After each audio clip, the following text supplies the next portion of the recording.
Billy Bob slowly walked forward through the fog, finding himself on the bank of a river as he approached a man sitting in a chair, casting a fishing line out into the water.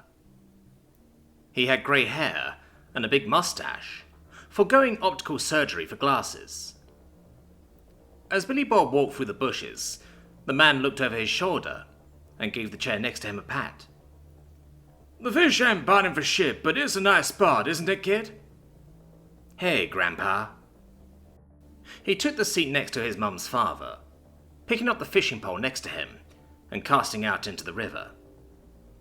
He looked up at the sky and felt like they were in some nice serene river valley up in the mountains, but couldn't really see anything he recognized. When he looked down, he noticed he was wearing white. "Oh, this is one of those stupid dream things, isn't it?" "Seems that way." "I should have known when I found you out here fishing instead of in a strip club." "Two happiest days of my life. Marrying your grandmother and putting her in the ground. She was a great woman, but after a few decades, I was dying for some strange." "Gross!" Billy Bob thought it over for a moment, and then looked at his father. "Wait, why aren't we in a strip club? I figured your wrinkly old ass would take every chance to be in one." Suddenly, they were in a club with low lights in front of a stage, as Billy Bob averted his gaze from the muscular man in a banana hammock, performing in front of them. "What the fuck?" "What? I thought you were into guys. I brought us to the Golden Banana." "Damn it, Grandpa, how many times have I told you being on the dance team in school doesn't mean I'm gay?" "No harm if you are. What an adult does with another consenting adult is their choice." "Not gay." His grandfather shrugged, and they were in the cockpit of his Longhorn instead. He looked around and smiled as he looked out into the dark of deep space. It was comforting. "That's better. I didn't mean to go to a strip club, you know. I just meant you always seem to be in one." "The hell I am! I'm a busy man for my age. I'm only in strip clubs 3 nights a week, maybe 4. Nothing wrong with living it up at my age." The old man grinned and leaned back in his chair, popping open a beer as he took a sip. "Speaking of, you're not dead, are you? You moved to Texas too to hunt lava fish.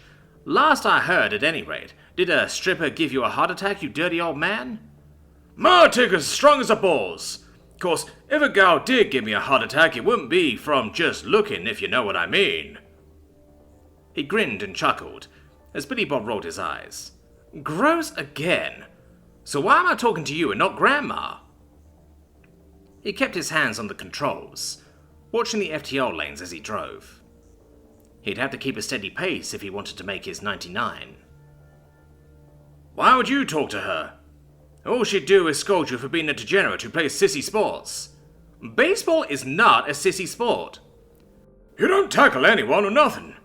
Hardly anyone gets a concussion. Your mother was the best damn football player her high school ever had. She's got bigger balls than most men, including your no-good father. I never did approve of her marrying that fancy city boy. Too pretty for his own good." Billy Bob sighed and shook his head for a moment. "I really wouldn't call him a city boy." "He didn't know everyone in his hometown. Clearly he's a city boy."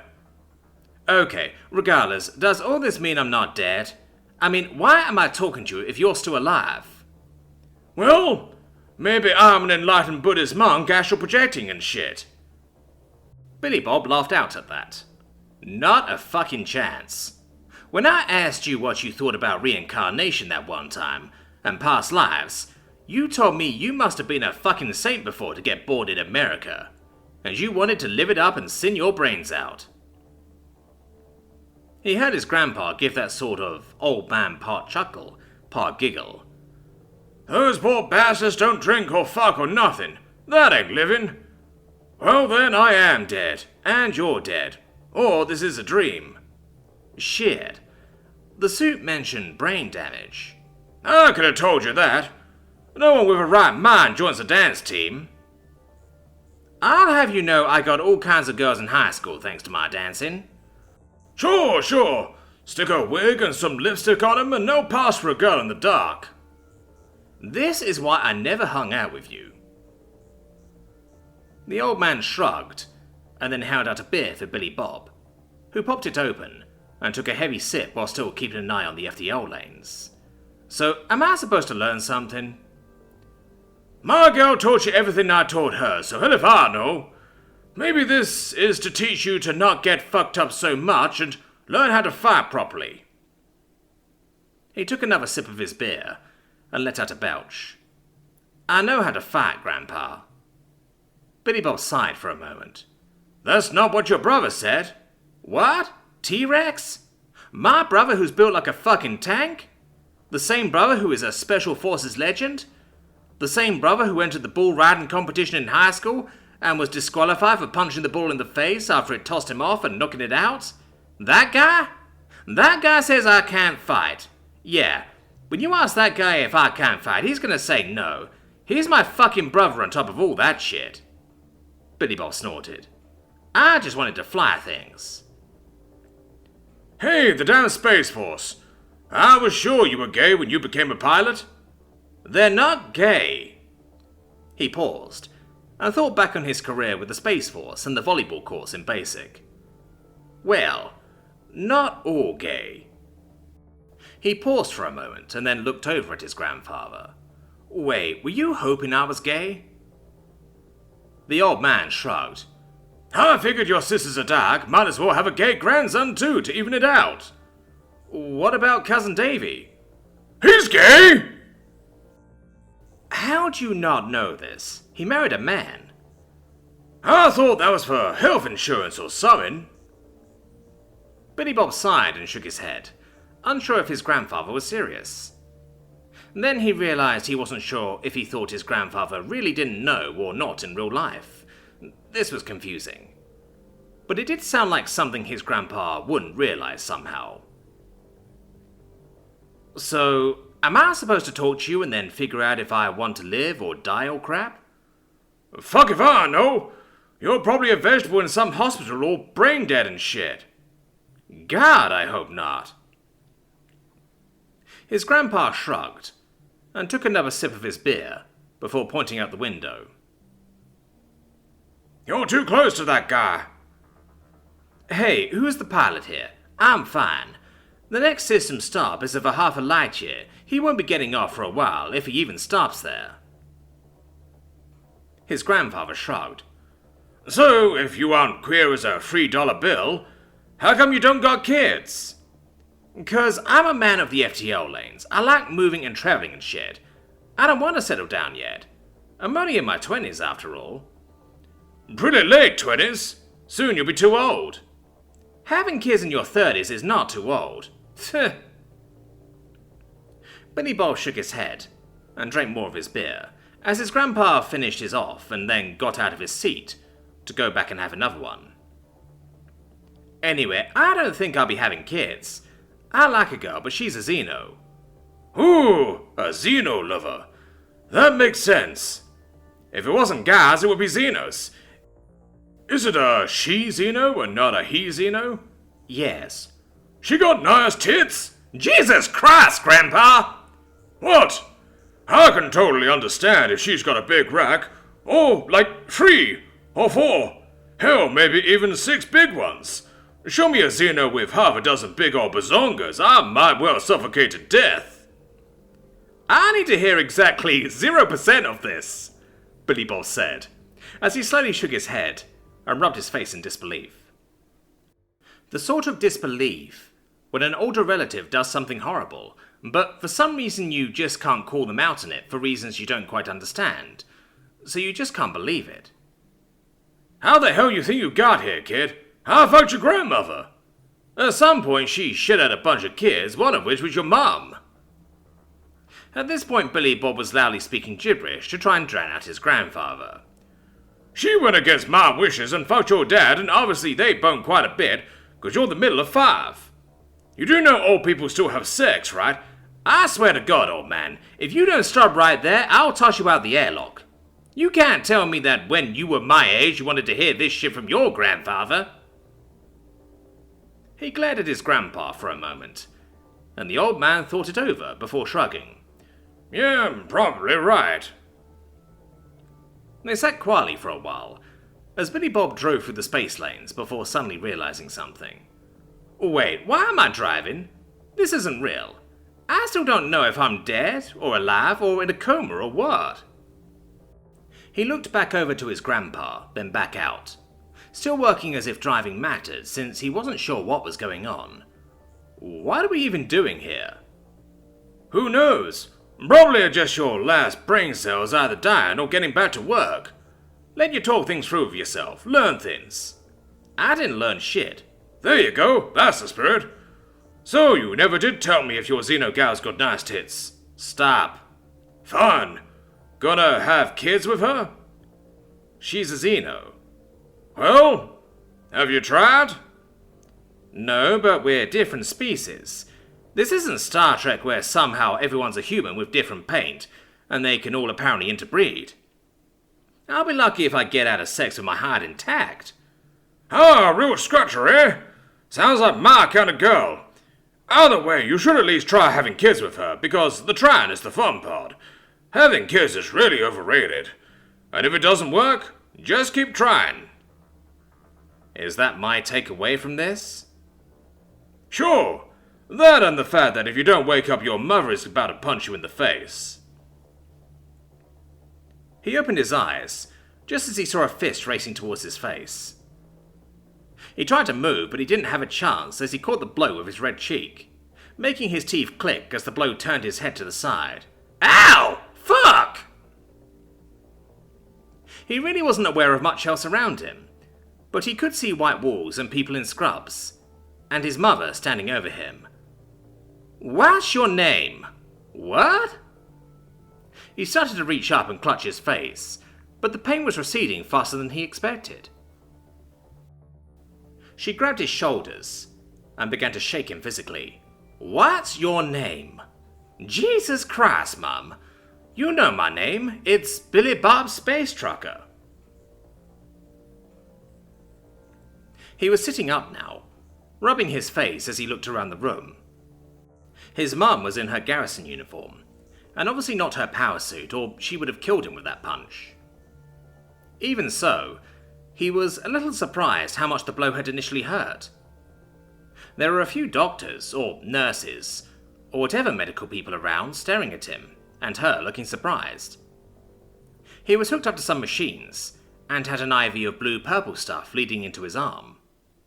He'd been dreaming about something. He couldn't remember what. The hell was that for, Mum? These pussies told me you needed time and may never come out of your coma, and if you did, there was a chance you'd have brain damage and not remember your name. I told them that was crap, and I prove it. So you punched me in the face? It worked, didn't it? He'd long ago learned it was better to not point out to his mother that some solutions didn't require hitting people. You did strike a superior officer, you know, he muttered, as he tried to figure out how the rest of him was feeling. He was sore. Pretty much everywhere, especially his face after that hit.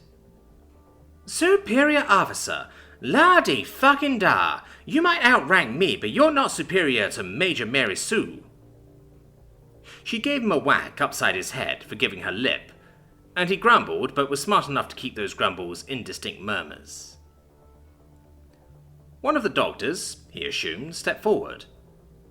So, do you feel all right? I feel sore. Do you remember how you got here? Do you mean in the philosophical sense? Or the sense that I got fucked up in a fight in front of the Xeno Capitol Tower thing? Interesting. You seem to handle the biogel much better than the others. What? Isn't it supposed to work on everyone? He asked and glanced around. We're still trying to figure out how it works, but humans aren't entirely compatible with that issue. Apparently it works best when you're very seriously injured, but if you only have minor wounds, it acts funny. Billy Bob snorted. Guess it's a good thing I keep having major wounds, huh? Yeah, they fucked you up good. That was from his mum, which made him roll his eyes. Thanks, Mum. If I had been there, you could bet your ass things would have gone better. Yes, Mum. I guess you're not as much of a complete fuck-up like I figured you were.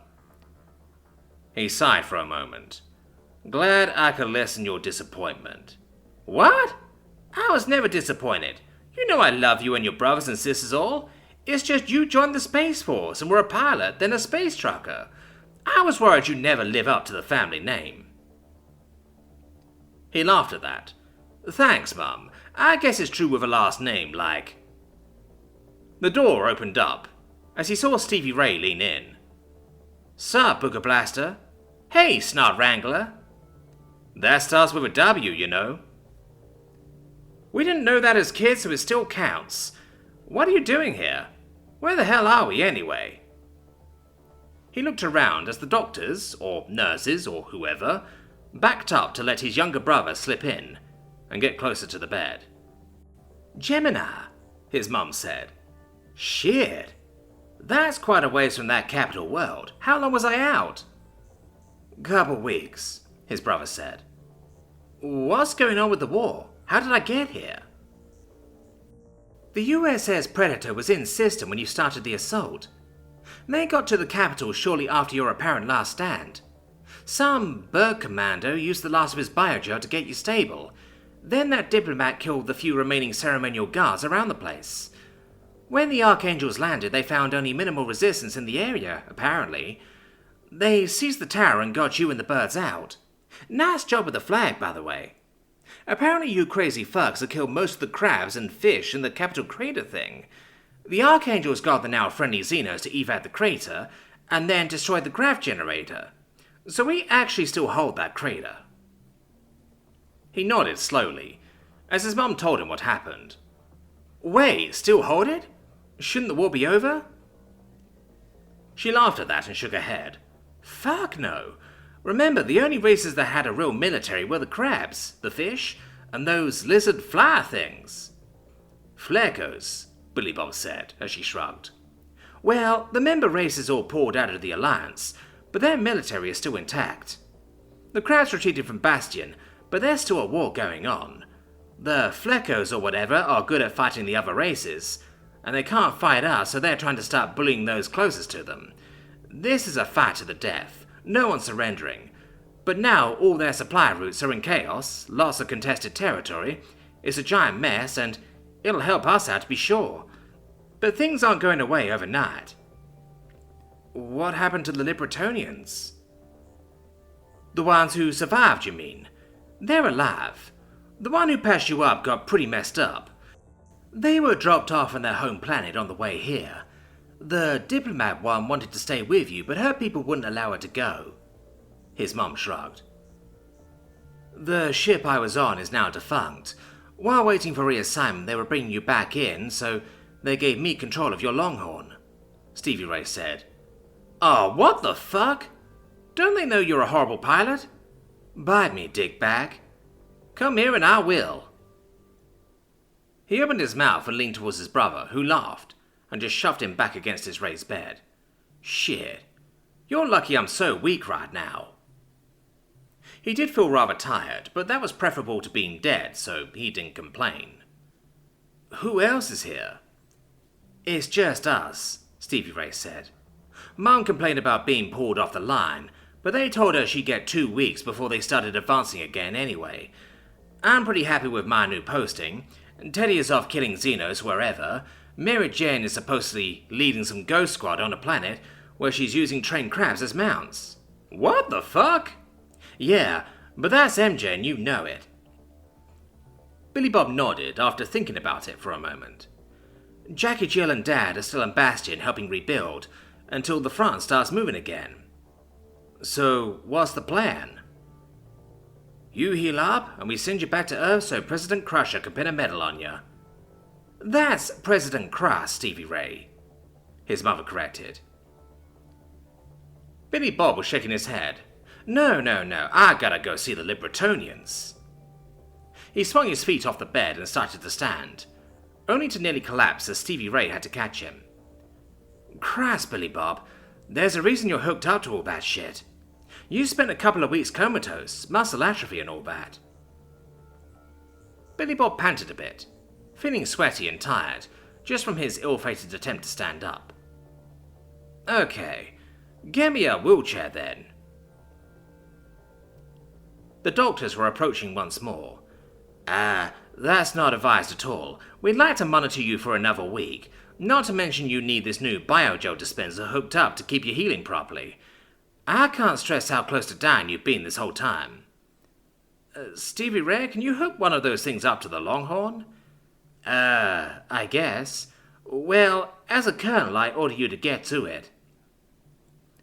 He pointed at his mum. Major, I order you to get me a wheelchair, and if anyone tries to stop us, you clock 'em good. His mother laughed. Ha! There we go. Now you're living up to the name. The doctors began to panic, as Billy Bob and Clan staged a breakout of the hospital. No one was sure what to do in trying to stop a highly decorated Special Forces major, and her son, who was a colonel and soon to be also highly decorated one at that. So soon enough, Stevie Ray was wheeling Billy Bob into the back of his Longhorn, while their mum kept the soldiers at bay with a large wrench. "Stamper!" Billy Bob cried with a smile, as the multi-legged fox ran up to him once Stevie Ray brought him on board. The creature lived up to his name, stomping around the wheelchair as Billy Bob rubbed his head, turning to wave to his mother as he saw her out the back hatch when it started to close, as Stevie Ray got them in the air. They ignored demands from the brass to return to the hospital, and Stevie Ray had hooked up the dispenser in the main cabin for Billy Bob, so they were all set. Mittens provided him plenty of company as he sat around healing up. The FTL lanes around human space had been reactivated since the remaining Council forces had all pulled back to their own territory, but it was still slow going with the war on. Took them 5 days to get from Gemini to the Libertonian homeworld. They were still skirmishing with the crabs in the space between their planets and the system, but neither side had moved much. Once he announced their presence to the Libertonians, they were brought in with an escort as Billy Bob got to see the Libertonian homeworld. Well, the real thing. He'd seen that painting he helped Emily steal. Lots of mountains, over gorgeous-looking river valleys, but he wasn't sure what the gas in the bottoms of the valley were. They seemed to like building cities up on top of the mountains, and he saw plenty of them flying around as they landed near a big city he figured was their capital. He wondered how long it would take for him to get a hold of Emily. She was probably stuck in some sort of boring meeting or debrief or something. He walked to the airlock of the Longhorn, moving around slowly but surely since he'd had a few days of steady biogel and Earth standard gravity to get his muscles working again. Then, as he opened the hatch, Emily was right in front of him. Bwah! She jumped up with a big smile. Billy Bob! But as she crossed the threshold, she was hit with the heavier gravity, and dropped heavily against him, knocking him back as he hit the floor of the cabin with a heavy thud, feeling a crack as pain spiked through his skull. Fuck! He whimpered, as she looked down at him. Oh no, not again. Stevie Ray was moving back and quickly lowered the gravity for her as she got up with Billy Bob. Jesus, lady. He helped Billy Bob up, sitting him down on the chair they'd set up next to the biogel dispenser, quickly sticking the tube back into his arm. You'd think the two of you were an item the way you jumped on the guy. Stevie Ray laughed at that, and then looked at Emily, who was glancing away, and then over at Billy Bob, who was smiling. So, that's why you rushed to get here. Ah, well, I'll go see what's around here then. He passed Emily, and closed the airlock behind him. Emily looked at Billy Bob, and then laughed. I can't stop hurting you, can I? Doesn't seem that way.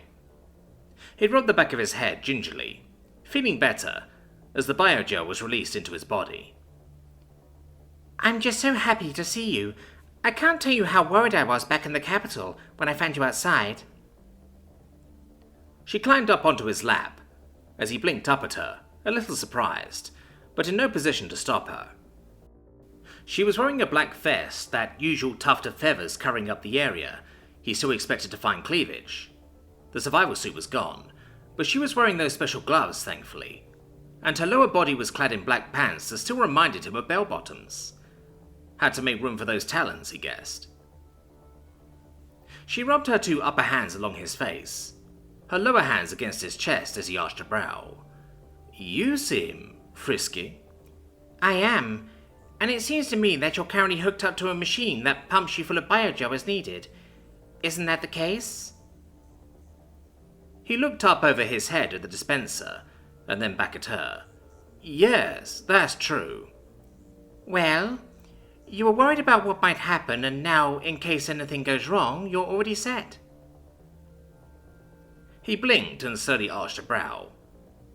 She shifted on his lap a bit, hands moving to open his shirt already. "Shouldn't we be worried about my brother?" "You saw him. He's giving us our space. Who else knows you're here?" He thought it over for a moment and then slowly shrugged. "I guess this is probably the best time for it." She laughed at that and nodded. "Plus, I've really missed you." He laughed at that, hands moving up to rub along her sides. "Well, shit. I guess since I'm already healing, this couldn't possibly make things worse." She giggled at that, and leaned in to give his neck a nip as he gasped, the biogel starting to pump a little faster. About 5 minutes later, neither of them was expecting the airlock to open up as they heard Stevie Ray. "Hey, the bird president and this space hamster president wanted to thank you guys for..." He stopped as he stepped out of the airlock into the main cabin and looked at Billy Bob and Emily, who were both staring back in a mixture of surprise and horror. Stepping around Stevie Ray was a Libertonian in a very nice-looking suit who also froze, and squeezing between them was a space hamster in a tuxedo, complete with a top hat, cane, and monocle. "I say, we weren't properly introduced before. I'm so glad to meet you. I used to be the Gerweldian counselor." He walked up to Emily and Billy Bob. They were in the same position as before, with her on his lap on the chair, but their clothes were elsewhere. Emily looked at Billy Bob, who reached out and shook the offered hand of the hamster without saying anything. Then Emily did the same. The hamster glanced around at the clothes on the floor. "I say, were you two in the midst of laundry?" Stevie Ray stepped forward, picking the hamster up as he squeaked in surprise. "What's going on?" Sorry, Mr. Prime Hamster. It's stuff." He backed out of the airlock, carrying the hamster, as the Libertonian president stayed for another moment and gave a thumbs up, and nodded, after he looked them over before following suit, locking the airlock behind him. After another moment, Billy Bob and Emily began to laugh. They were left alone after that. "So, what's all this again?" Emily was asking, as Billy Bob finished cooking in the cabin's small kitchen. "Biscuits and gravy, chicken fried steak, and eggs." He smiled and slid a large plate in front of her. "Dig in." The next day, they had to spend actually interacting with the others on the planet. Billy Bob met several officials and the president. Again. He had to put up with having his picture taken quite a bit, and needed his wheelchair again by the end of the day. But Emily had always been with him, which made it easier to deal with. In the end, he knew he couldn't stay. The brass were demanding he return already, and she still couldn't get permission to leave since she was also needed to the war effort. They stood outside his Longhorn, with a crate between them.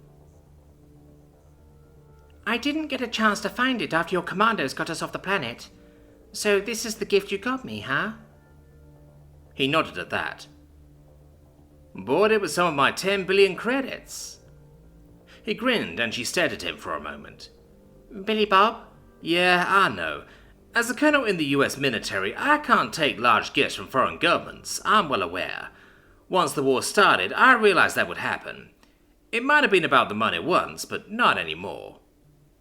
He shrugged, then he opened the box.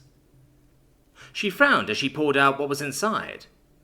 It was some sort of strange box and harness, connected to a set of headphones with some extra straps on it. What is it? I found it in a curio shop on that Goblin station. They're fascinated with music from our home world a ways back. They only had vinyl records back then, so someone made a portable record player with a harness that fits a Libretonian. Same with the headphones. That way you can fly and listen to music. She let out a surprised squawk and then laughed, starting to pull the harness on to see how it worked. In the end, she still had full motion of her wings and arms, and the box was settled against her chest. He smiled, and then leaned up as she leaned down, nuzzling his cheek with her beak. I love it, Billy Bob. Thank you. He smiled. I loaded a record in there that starts with the greatest song I could possibly think of. Feel free to start listening to it. Me and Stevie Ray gotta go, but I'll be back. We'll meet up again soon. Somewhere. Somehow. They held hands for a little longer, her lower set rubbing his sides. Once more they leaned in to rub cheek to beak before pulling away. She started the record once he aborted the Longhorn. The music began to play as she stood on the landing pad, letting the music pour out of the custom headphones. It took about a minute before the singing finally began. If I leave here tomorrow, would you still remember me? For I must be traveling on now, 'cause there's too many places I've got to see. She felt tears start to well up in her eyes. But if I stayed here with you, girl, things just couldn't be the same. 'Cause I'm as free as a bird now, and this bird you cannot change, oh, oh, oh. And this bird you cannot change, and this bird you cannot change. Lord knows I can change. The singing stopped for a minute, and the Longhorn took off, moving up slowly. She quickly ran to the edge of the platform, leaping off as she took flight, working hard to keep up with the ship, as she saw Billy Bob in the co-pilot seat where she used to sit. He looked over at her and smiled, waving as she listened to the lyrics start again. Bye bye baby, it's been a sweet love, yeah. Though this feeling I can't change, but please don't take it so badly, 'cause Lord knows I'm to blame. She was flapping her wings harder to keep up now, the tears streaming out of her eyes as she smiled, flying as fast as she could. But if I stayed here with you, girl, things just couldn't be the same, 'cause I'm as free as a bird now, and this bird you cannot change, oh, oh, oh, oh. And this bird you cannot change, and this bird you cannot change. Lord knows I can change. Lord help me, I can change. The tempo of the song began to build up as she flew, and Billy Bob looked over to Stevie Ray, saying something, as the Longhorn began to dip and dive, letting Emily swoop down, twisting and spinning alongside as she flew. Lord, I can change. Won't you fly, free bird, yeah. The ship began to pull up, and she shifted to climb with it as she listened to the music, wings beating harder and harder as she flew almost straight up to try and stay even with the Longhorn. She could see Billy Bob laughing and smiling and crying as much as she was at this point. The music kept playing as she kept up as they rose higher and higher, the sky growing darker and darker as her breath started to come out in puffs. She'd never dared fly this high before. Finally, she couldn't rise any higher, gasping out as she had to angle down, starting to glide and level out as she turned to fly, back down, face up to watch the Longhorn keep going up into the sky as the song reached a fever pitch before finally breaking. As she began to glide back down towards her home, she saw the Longhorn get smaller and smaller until she couldn't see it anymore, and the song didn't really end. It just faded away.